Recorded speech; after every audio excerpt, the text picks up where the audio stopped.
Hello, everybody, and welcome back to another episode. Today, we're previewing a round of 16 match, and it's going to be the England versus Nigeria. To discuss that and break it down a little bit deeper, we're talking to Rich Laverty today. Rich, how are you doing today? I'm good, thanks. How are you? Very, very good and very excited to talk with you today. You joined me to talk about England when we were previewing the groups, the squads. Certainly not how we predicted a lot of the things to go, and not we probably didn't predict them to draw Nigeria. They've drawn Nigeria after topping the group. Nigeria obviously runner-ups in their own group, in Group B, Group of Death, what a group that was. But going to this game, there's obviously going to be a lot of questions. This is a type of opposition that England hasn't necessarily been so familiar with, especially with Serena Wiegman. I mean, from just looking at it on paper, how do you assess that game going? And we'll be able to dive into the players and the match officials and whatnot later on, but kind of in a general sense, how do you feel about England taking on Nigeria?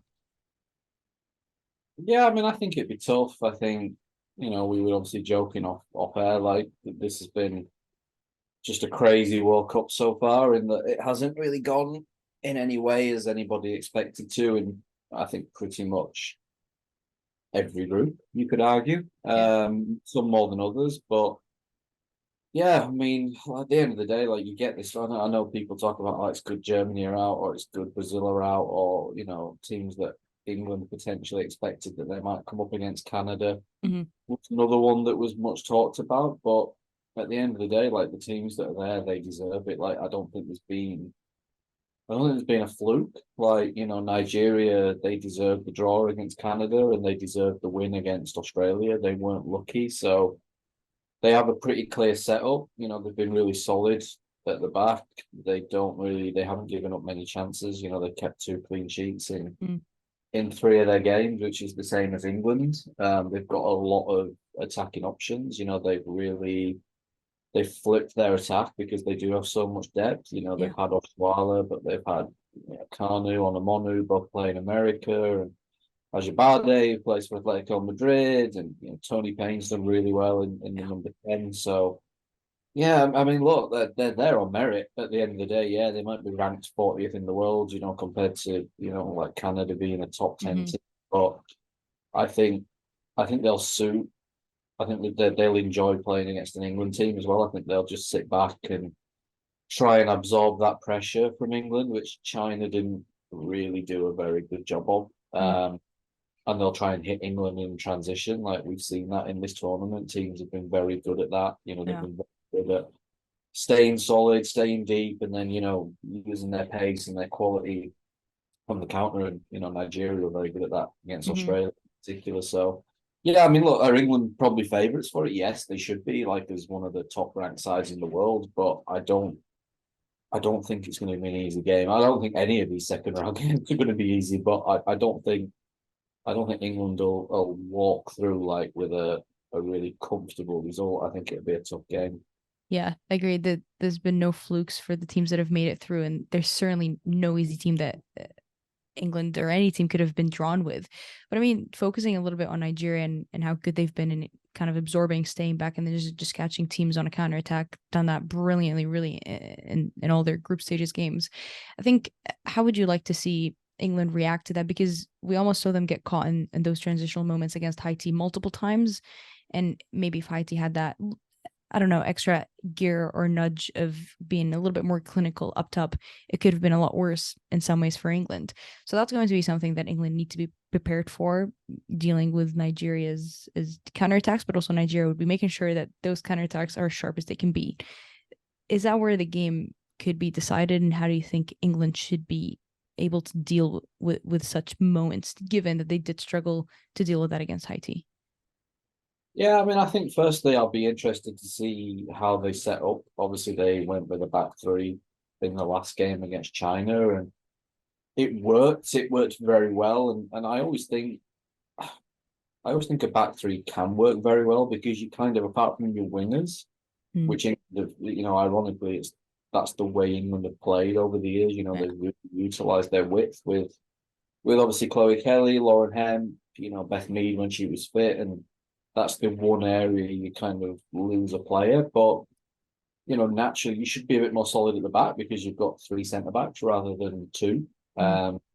You should be better up front because you've got two strikers rather than one, and you've still got the same amount of midfielders. You just lose, that little bit of depth on the wing, and obviously there's more Yeah. responsibility on obviously it was Lucy Bronze and Rachel Daly in the last round. But I think with two players that really want to attack, like Bronze and Daly, I think it helps in those transitions because you've got that extra defender. Mm. So Jeff Carter can sort of come out and protect Bronze on the right. Greenwood can come out and protect Daly on the left, and you've still got Millie Bright in the middle, and probably a defensive midfielder dropping back in. So I wouldn't be shocked if Serena sticks with that. It'd Hmm. be interesting to know whether that was a reaction to Kira Walsh's injury or that was something she was planning anyway, because the attack wasn't clicking, like with or without Yeah. Kira Walsh. It just wasn't working in the first couple of games. Mm.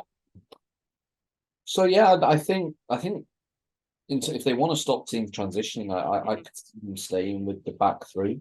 I think the big caveat, as good as they were against China, was China did nothing really to stop it. They sort of stuck with their 4-4-2. I mean, they were probably taken by surprise. I don't think anybody Yeah. expected England to go 3-5-2. Yeah. Serena has barely changed her team, let alone, her entire setup partway through a tournament. So that was a bit of a shock, but I think it can work. I really do. With the players England have available at the moment, maybe it's the way to go. But Mm.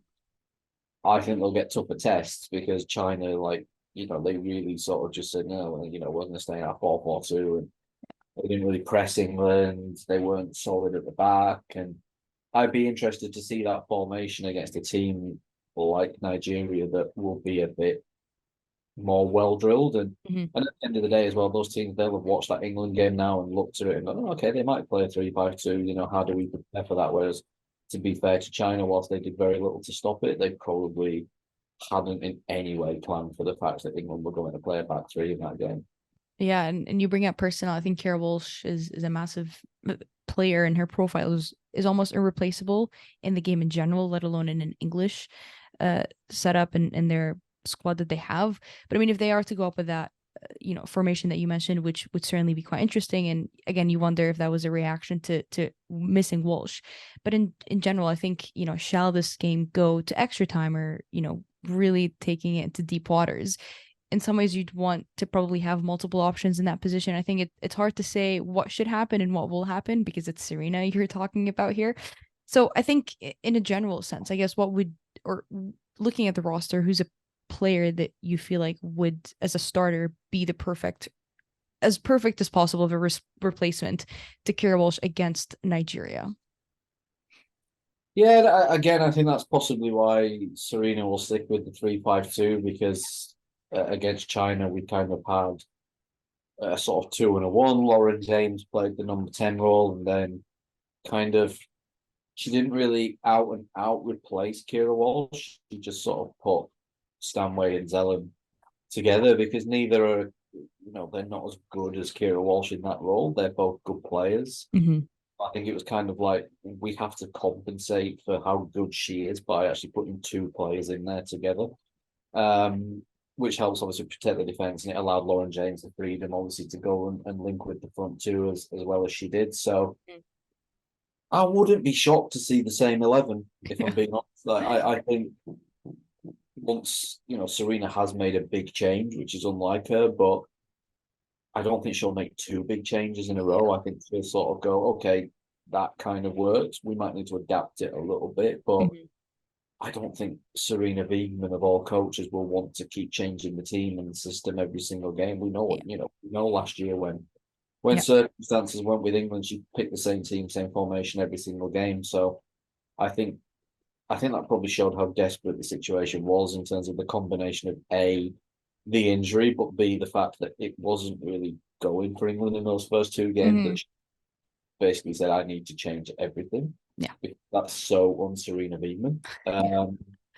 So I think I think either if she goes back to the old system, it will be the old system and the old team, like Kelly on the wing, Hemp on the wing, Russo up front, that kind of thing.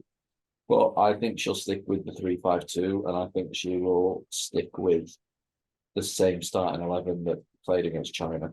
Yeah, predictions in the World Cup are just as tough as predicting what Serena Wiegman Yeah. is going to come out with in her starting 11 because she can just mix it up and pull anything out of a hat.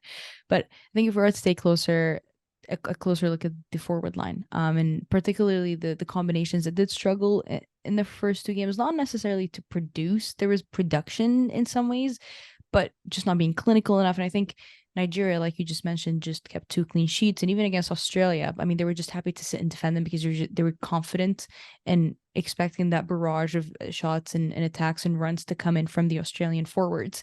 And so I think for England, they definitely come in with a boost of confidence, having just scored what they did score and how they scored against China.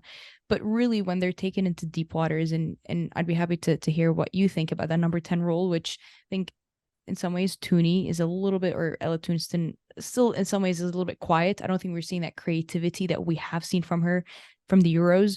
Frank Kirby's obviously missing.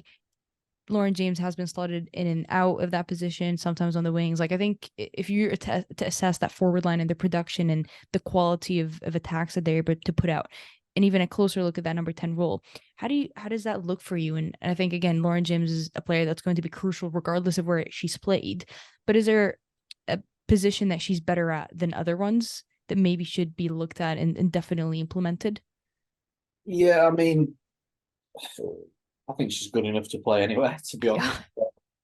I like her as a number 10. I'll be honest. Like, I think the way England play when they do play with natural wingers, it kind of is natural wingers, which Mm-hmm. obviously Lauren James isn't. Like, she's not pacey. She's not really going to beat a player. She's not going to get to the byline and get crosses in the box. She wants to cut in, and she's very good at doing that. You know, she can finish from the edge of the box. We saw that against Denmark. We saw it against China. To be fair, obviously it got disallowed, one cutting in from the Mm-hmm. right side, but I just think in the 10, she's so involved. You know, she can link with the midfield, she can link with the strikers, she can break late into the box, and she's so creative. Yeah. I think almost as a 10, like it would suit her in the old system, but as a 10, like, Yeah. and have two wingers either side of her where she can play those little passes into the channels. Mm-hmm. Obviously, today it wasn't like that. You know, she just had two strikers in front of her, and they were. What was good about that was I like Alessia Russo. I mean, obviously Lauren Hemp's not a striker, Yeah. so she can drift around and you know her pace causes people problems, and she kind of attracts defenders. And Russo does in the same way. And I think almost having those two there, they're not normal centre forwards in the Yeah. how they switch defenses, and I think that gave Lauren James a lot more space than if you had like maybe a more static centre forward up front that would sort of the defenders would just be like, okay, we'll just stay here and you know, we're not going to let Lauren James have that amount of room, whereas Mm-hmm. Russo were all over the place. And I think it certainly suits Russo a lot better. Like I have a bit of a paradox with how I feel about Alessia Russo, to be fair, Mm-hmm. because like I like her a lot. Like I am a big fan of her, but I don't think in my head, having watched her since she was 16, like I just don't really see her as a sort of a lone centre forward. I don't think she Mm-hmm. scores goals for that. You know, she doesn't score as many goals as Daly or No. England, but that's not necessarily to criticise her. It's just her game is about more than that. She can run the channels.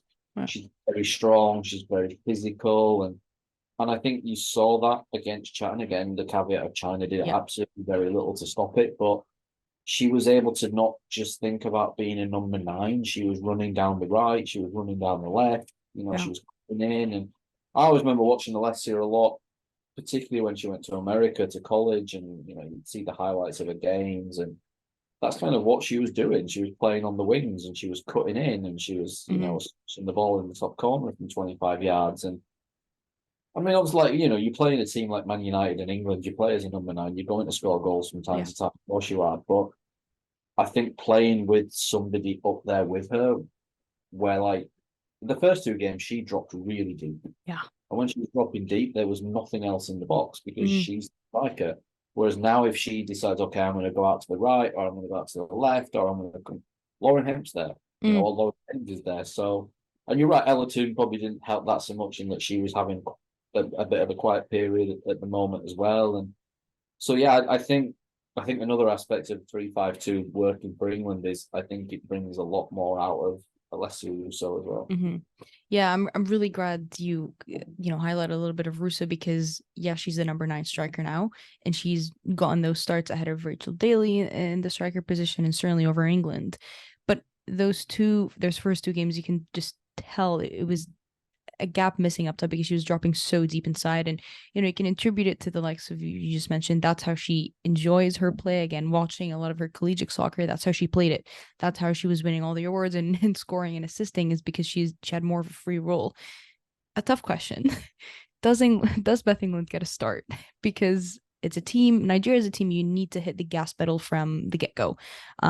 We saw that against their 3 games in the group stages, particularly even in the African Cup. Though they were knocked out, teams would be hitting that gas pedal again from the start. There's no really waiting around. You can wait around. They'll be happy to sit and wait and absorb that and just counterattack you. But in some ways, England need to be very just almost brutal from the start. And I think brutal, I think finishing, you have to think Beth England, despite the lack of minutes she's got under Serena Wiegman in general, from the Euros to the camps in general that she hasn't even been called up for, to now being, and again, being a substitute. But I think, has she made a case for herself, or would this be the time for her to likely shine? Because they are probably very desperate to score a goal ASAP, because again, falling behind with Nigeria is not the way to do it. And in order to win, you need to score. And I think Beth England has made a pretty good argument as to why she can score, especially under pressure. Yeah, I mean, I kind of have my view and also what I think Serena will do. Yeah. I think if we were reverting to the old formation and we were playing a 4-2-3-1, I think Beth England is a more natural number 9 than Alessia Russo. Mm. But obviously, Serena, even in that system, seems to favour Russo's sort of all-round general play anyway, a sort of hold-up and Mm. her ability to drop deep, which I get. If we were playing a 4-2-3-1, I'd have no issue seeing Beth England as the number 9. I really Mm-hmm. would. But I do think Russo has more to her all-round game, Yeah.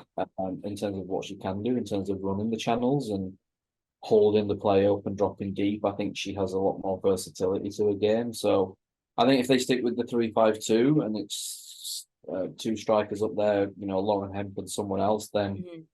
I would definitely favour Russo.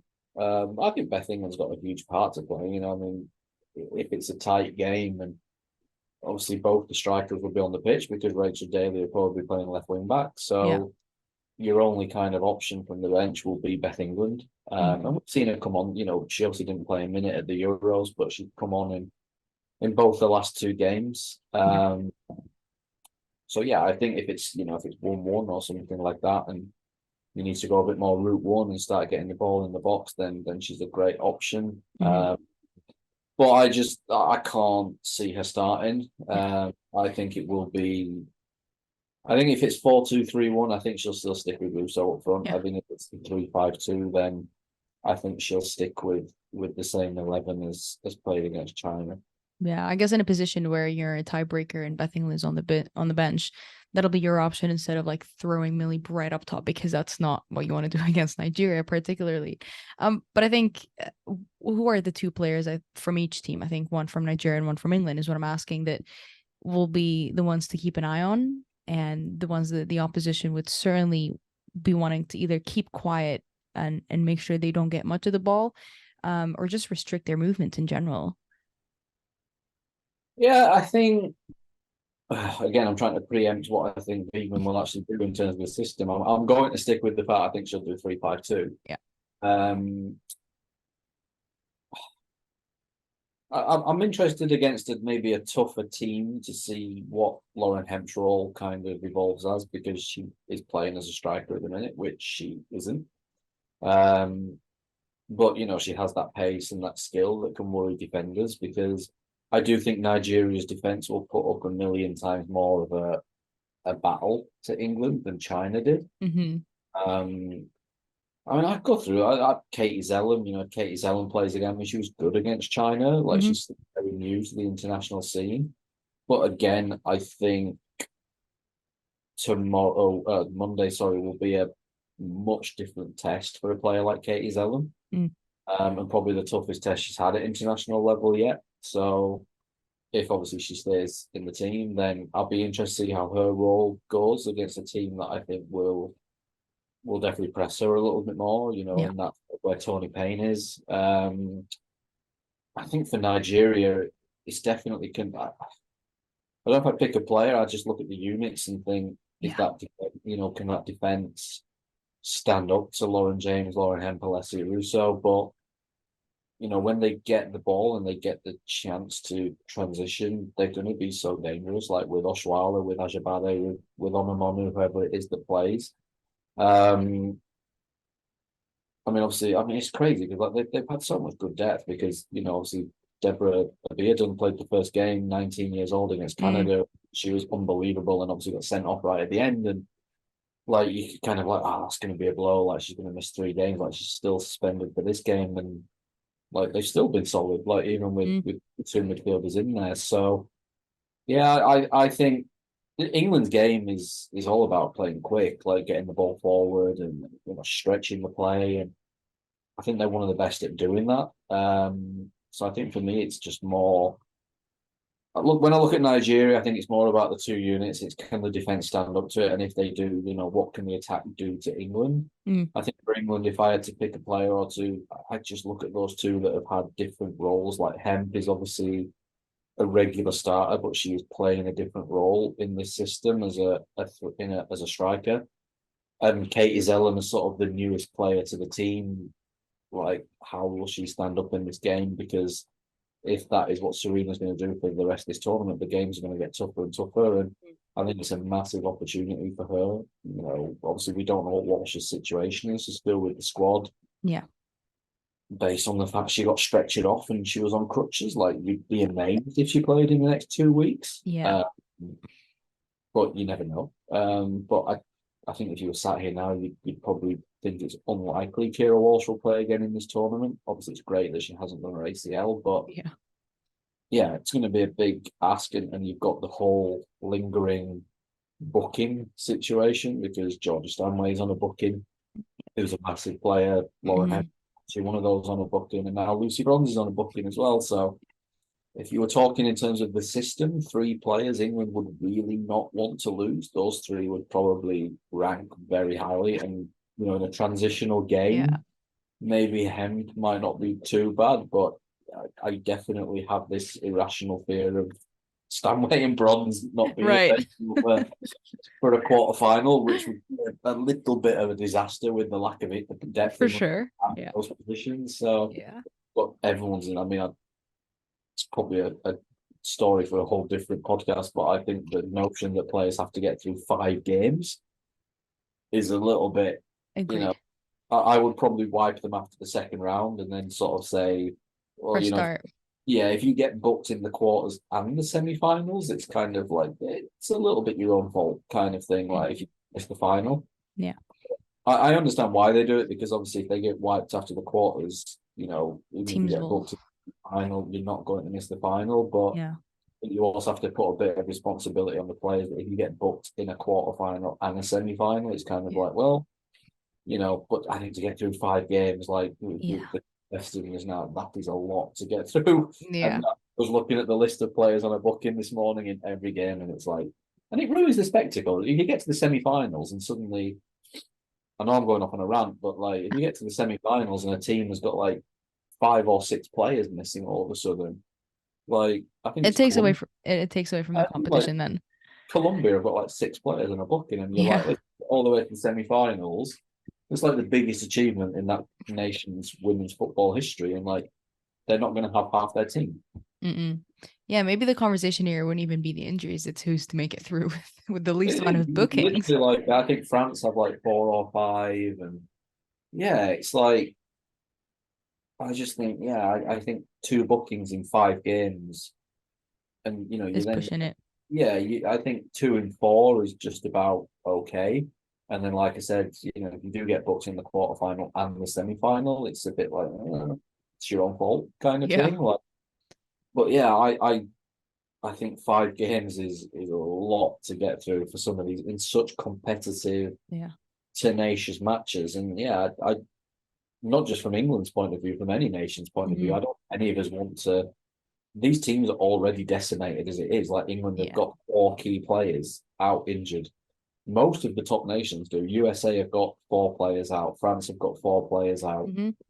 So like you don't want to get to a semi-final and suddenly they've got another four players out. You know, and it offers others great opportunities. Yeah. But yeah, I got this fear of us getting to the semi-finals and suddenly there's loads of players missing from each team. Yeah, no, there's probably more incentive even now for teams to be like really watching it out, which is going to be interesting because Nigeria is a massively aggressive side and like England will want to match that in some ways. Similar with their next or whoever wins that bracket is going to be either between Jamaica and Colombia, which are also extremely aggressive. So you might even get to the quarters, like you mentioned, and half the players are missing because Don't everybody's understand where he gets through Nigeria and Colombia without a booking. I give a medal. yeah, that's give you a medal already right then and there. Give them a fair play award. Rich, thank you so much for joining me here. It's going to be a tough game, like you mentioned, hard to predict on how the lineups are going to be, hard to predict which players are going to decide to have the game of their life. You're definitely going to be writing on it and writing on all of the personnels that are featured in it. How can people be reading on your stuff and just everything that you're covering for this Women's World Cup so far? Yeah, I'm on Twitter at Rich J Laverty, and yeah, there's links to obviously everything I do on there. And I was hoping the early kickoffs were over, but there's one more still to come. So yeah, just getting the trying to get the sleep pattern going, but Yeah. it's I'm failing miserably at the moment. I think a lot of us are in the same boat, so you're definitely not alone in that one. I'll be leaving all the links to Rich and his Twitter at, so definitely go there and head to read plenty of his stuff. I can assure you it is really great quality, and you'll definitely be staying in the loop. Rich, thank you so much for joining me today, and may the best team win on Monday. Yeah, no worries. Thanks for having me. Thank you.